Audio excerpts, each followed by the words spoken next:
Hey everyone, আসসালামু আলাইকুম, welcome to my another new blog. আজকের ভিডিওটা কিন্তু বেশ কিছুদিন আগের করার, যেহেতু খুব স্পেশাল কিছু মেমোরি তাই শেয়ার করলাম। মিষ্টিমণি দেশে আসার পর অনেক ঘোরাঘুরি হয়েছে, অনেকবার আমরা দুজন শপিংয়ে গিয়েছি। তো লাস্ট কিছু দিন যখন মিষ্টিমণি চলে যাওয়ার আগে মানে কিছু মেমোরি আর কি রেকর্ড করে রেখেছি, সেদিনের কিছু ক্লিপসই শেয়ার করছি। লাস্ট 2-3টা দিন আমাদের কেমন গিয়েছে সেটাই আজকে শেয়ার করব আপনাদের সাথে। তো এখানে হচ্ছে হোপ মার্কেটে নিয়ে গিয়েছিলাম মিষ্টিমণিকে, তো আর ঝিনুক ফুপিও আসছিল। তো ফুপি মিষ্টিমণি যেহেতু চলে যাবে, তো আমরা সেদিন অনেক মজা করেছিলাম। আমরা হোপে গিয়ে কেনাকাটা করেছি, অনেক কিছু কেনাকাটা করেছে মিষ্টিমণি। তারপরে হচ্ছে আমরা এখানে হচ্ছে গোলগাপ্পা, যেটা বা যে অনেকগুলো টক দিয়ে যে ফুচকাটা পাওয়া যায়, সেইটা খাওয়ার জন্য বসেছিলাম ফুপিদের সাথে। তো এরপর আমি তখন গাছও কিনলাম। তো মিষ্টিমণি আর জিনু ফুপি মজা করে খাচ্ছিল। তো এখানে হচ্ছে সব যেই টকগুলো আমরা খেতে চাই সেটা নিতে বলেছিলাম। এই তো আদিতা, তারপরে অর্পা, আমি, পায়েল, অর্পার ফ্রেন্ড, আমরা সবাই গিয়েছিলাম। তো ওরাও হচ্ছে আদিতাকেও ট্রাই করাচ্ছিল। আদিতা যদিও বাইরের খাবার বেশি একটা খায় না। তো অনেক মজা করছিলাম, খাওয়ার পর খুব ঝাল লাগলো। এরপর স্প্রাইট নিয়ে আসলাম, আমি গিয়ে স্প্রাইট খেলাম। এরপরেই তো এখানে মিষ্টিমণি অনেক কেনাকাটা করেছিল। এত কিছু আসলে ব্যস্ততার জন্য না রেকর্ড করা সম্ভব হয়নি। তো এখানে প্রিন্স থেকে বাংলাদেশি অনেকগুলো স্ন্যাক্স, তারপরে অনেকগুলো মশলা যেটা হয় নর্মালি ওখানে পাওয়া যায়, বা পাওয়া গেলেও হচ্ছে অনেক সময় দূরে স্টোর থাকে আর সব কিছু ওরকমভাবে পাওয়া যায় না। কিছু দেশি স্ন্যাক্স, এগুলো সব কিছু প্যাকেট করতেছিলাম। অনেক বেশি মালামাল নিয়েছিল মিষ্টিমণি যাওয়ার সময়, যেহেতু 3জন যাচ্ছিল।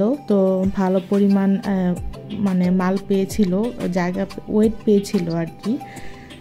তো অনেক জামা কাপড়ও শপিং করা হয়েছে, প্লাস হচ্ছে সংসারের জিনিসপত্র, তারপরে হচ্ছে খাবার আইটেমও অনেক কিছু প্যাক করা হয়েছে, যেহেতু একদম শেষ মুহূর্ত ছিল।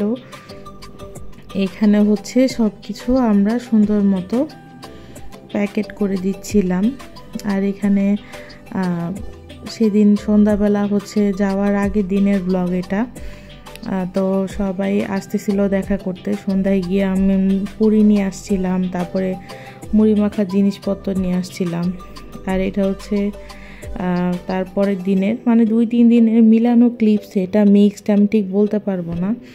তো মিষ্টিমণি বেশ কিছু মাছও নিয়েছিল, মাছ মাংস। তো মাছগুলো হচ্ছে এখানে সব কেটে ধুয়ে তারপরে হচ্ছে প্রসেস করে নিয়েছিল। ইলিশ মাছ ছিল, পাঙ্গাস মাছ ছিল, তারপরে হচ্ছে সব মাছের নাম হয়তো আমি বলতেও পারবো না, রিডা মাছ ছিল। তারপরে এখানে সবগুলো কল্পনা ফুপি আর আম্মু মিলে কেটে প্রসেস করে দিয়েছিল। ফুপি হেল্প করতেছিল, কেটে কেটে দিচ্ছিল। পাশাপাশি হচ্ছে এখানে দুপুরের রান্নারও প্রস্তুতি চলছিল। আর ইলিশ মাছগুলো ভাপ দিয়ে একদম ফ্রোজেন করে তারপর নিয়ে যাবে। 2-3 দিন আগে যেহেতু এগুলো সব ফ্রিজিং করতে হবে ভালো মতো। এখানে মনে হয় এটা করলা ভাজির প্রস্তুতি চলছিল, যেহেতু দুপুরের রান্না। আর এদিকে এই পাশে হচ্ছে আরেকটাতে মুরগি রান্না হচ্ছিল। এই চামড়াওয়ালা শক্ত মুরগিটা মিষ্টিমণি খেতে অনেক পছন্দ করে। তো এটা নিয়েও গিয়েছিল যাওয়ার সময় আম্মুর হাতে ভুনা করে। আর আম্মু এটা খুব মজা করে রান্না করে। এই মুরগির চামড়াটাও মিষ্টিমণির খুব পছন্দ। আর এখানে বড় বড় সাইজের রিঠা ও রিডা মাছ কিছু একটা হবে, এটাও ছিল। তো এখানে মাছগুলো কেটে কেটে ফুপি প্রসেস করে দিচ্ছিল। এখানে কল্পনা ফুপিও অনেকগুলো মাছ নিয়ে আসছিল, আবার এখান থেকেও কেনা হয়েছিল। মিষ্টিমণি দেখতেছিল বসে বসে।